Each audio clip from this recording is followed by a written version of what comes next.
This is the World Challenge devotion for Monday, August 15th. A Table Before My Enemies by Gary Wilkerson. We are in a season right now where, as bad things are happening in our country, there is an opportunity for the church to move. Believers need to awaken from the common, nominal, social club version of Christianity. Those who are oftentimes coming to church for the social life or the feel-good messages are realizing that they don't have answers for the problems plaguing our culture now. The hyper-faith and prosperity messages that come on Sunday mornings aren't cutting it anymore. People are realizing, okay, you promised me everything's going to be a blessing, and this is the year of favor and prosperity. But I don't see those in my life. In fact, I'm suffering right now. People are hungry for something deeper. It's very likely that the hand of God is involved in this. There's great potential here for the church to be revived and come into a season of spiritual awakening. I'm not just talking about more souls won for Christ, although I do believe that will be the case.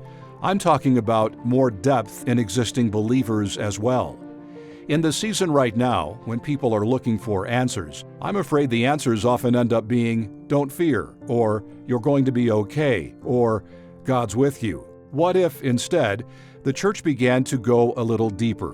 What if believers grew mature enough to ask in their suffering, who do I believe God is? Who does the Bible say God is? What does that mean for my season of suffering?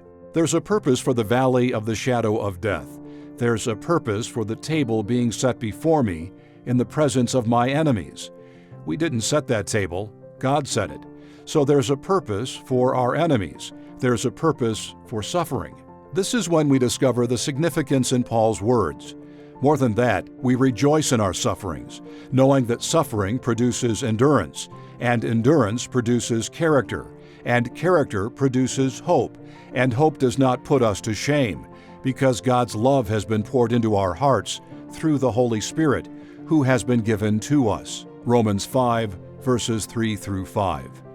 Once we understand this and live it out, then the church can rise up in strength as a light to the nations. World Challenge, transforming lives through the message and mission of Jesus Christ. Visit us online at worldchallenge.org.